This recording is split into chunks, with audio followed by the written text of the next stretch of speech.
صلح حدیبیہ کے بعد حضرت اسماء رضی اللہ کی مشرکہ والدہ ان کے پاس آئیں تو انہوں نے بارگاہ رسالت میں حاضر ہو کر عرض کی، میری مشرکہ ماں آئی ہیں، میں ان کے ساتھ کیسا برتاؤ کروں؟ ارشاد فرمایا، اچھا برتاؤ کرو۔ ماں باپ کا رشتہ نہ صرف بہت ہی اہمیت کا حامل بلکہ تمام رشتوں میں عزیز تر ہوتا ہے، مگر اس کے باوجود جب حضرت اسماء کے پاس ان کی مشرکہ ماں آئیں تو آپ نے حضور صلی اللہ علیہ وآلہ وسلم سے شرعی رہنمائی حاصل کی کہ وہ ان سے کس طرح پیش آئیں۔ معلوم ہوا ہماری بزرگ خواتین ہر قدم پر شریعت پر عمل کو رشتوں پر فوقیت دیتی تھیں، چنانچہ ہمیں بھی چاہیے کہ کوئی کام کرنے سے پہلے اس کے جائز و ناجائز ہونے کے متعلق شرعی رہنمائی حاصل کریں اور اپنے تمام معاملات میں اللہ اور اس کے سچے رسول صلی اللہ علیہ وآلہ وسلم کے احکامات کو ترجیح دیں، اور جو کام شرعاً جائز نہیں ان سے بچیں۔ خدا نخواستہ اگر ہمیں بھی کبھی ایسی صورتحال کا سامنا ہو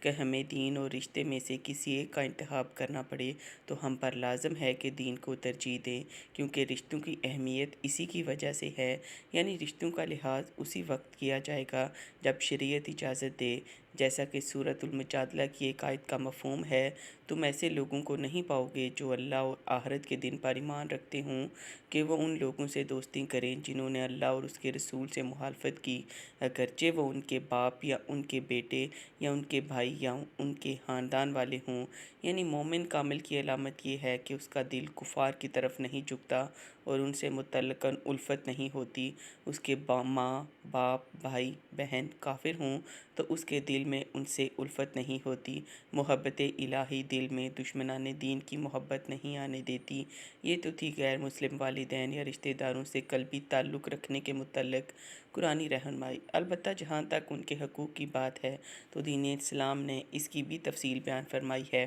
چنانچہ کافر اور مشرک ماں باپ کی خدمت بھی اولاد پر لازم ہے۔ فقہ کے فرماتے ہیں، مشرک باپ کو بت خانے نہ لے جائے، مگر جب وہاں پہنچ چکا ہو تو وہاں سے گھر لے آئے، کہ لے جانے میں بت پرستی پر مدد ہے اور لے آنے میں خدمت ہے۔ دوسرے عزیز اور قرابت دار بھی اگر مشرک اور کافر ہوں مگر محتاج ہوں تو ان کی مالی خدمت کریں۔ بہرحال ہمیں چاہیے کہ ہم بھی اپنے بزرگوں کے نقش قدم پر چلتے ہوئے